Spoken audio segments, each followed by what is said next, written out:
तो हिमालय का प्रादेशिक वर्गीकरण जो है ये नदियों के आधार पर किया गया है और इसको किया था सिडनी ब्रांड ने।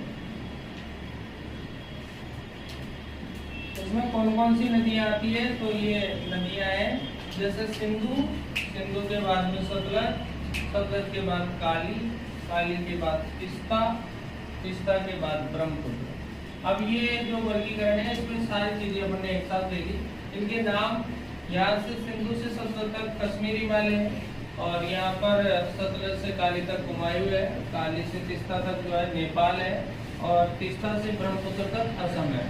इनकी लंबाइयाँ यहाँ पर जो है 800, यहाँ पर ये 320, 560 और 720। उसके बाद इसकी प्रमुख प्रमुख चोटियाँ हैं, जैसे कि यहाँ पर नंगा पर्वत है, और नंगा पर्वत जो कश्मीर हिमालय में आता है, उत्तराखंड में आता है, और ये भारत का सबसे पश्चिमी पर्वत है। और अगर पूर्वी पर्वत की बात करें तो वो नामचा बरुआ है। अब नामचा बरुआ के पास ही कंचनजंगा चोटी है जो भारतीय सीमा में सबसे ऊंची चोटी है, जबकि यहाँ पर जो है केटू चोटी है जो कि भारत की सबसे ऊंची चोटी है, पर पीओके में स्थित है, पाक ऑक्युपाइड कश्मीर में।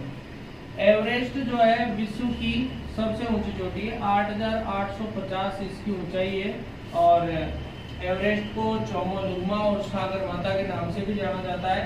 तो ये पड़ती है अपनी नेपाल हिमालय में, एवरेस्ट नेपाल हिमालय में पड़ती है। हालांकि एवरेस्ट जो है नेपाल देश में स्थित है, पर हिमालय अगर नाम आए तो नेपाल हिमालय। नंदा देवी यहाँ पर बायोस्फीयर भी है, नंदा देवी बायोस्फीयर उत्तराखंड में स्थित है। तो ये यहाँ पर कुमायूं हिमालय की सर्वोच्च चोटी है।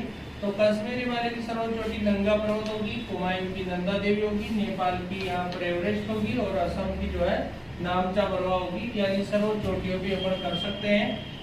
इसके अलावा इसमें जो पर्सन बढ़ते हैं 3% यहाँ से ये बना सकता है कि लाइन से जमाना है, तो यहाँ पर पश्चिम सेट कर सकते हैं अपन, और पश्चिम से अगर आता है तो ये पूर्व की साइड में आ जाता है। तो पश्चिम से पूर्व जमाने का ये हो गया, और पूर्व से पश्चिम जमाते हैं तो पूर्व से पश्चिम भी अपन इसको जमा सकते हैं। तो इस प्रकार से ये रहता है। और यहाँ से भी प्रश्न आ जाता है कि सबसे चौड़ा कौन सा है, तो यहाँ पर आ जाएगा आपका नेपाल हिमालय सबसे चौड़ा है, और सबसे कम कौन सा है, तो यहाँ पर कुमायूं हिमालय अपना आंसर आ जाएगा। तो कुमायूं और अपने पास आ गया नेपाल हिमालय। अब डायरेक्ट क्वेश्चन आए तो यहाँ से पूछ सकता है कि असम हिमालय की लंबाई कितनी है, तो वो 720 किलोमीटर यहाँ पर इसकी लंबाई है। इस प्रकार से असम का आ जाएगा। वर्गीकरण किसने किया था, तो इसका आ जाएगा अपने सिडनी ब्रांड ने किया था, और ये किस आधार पर किया गया है, नदियों के आधार पर वर्गीकरण किया गया है। यानी कि इसमें कौन कौन सी नदी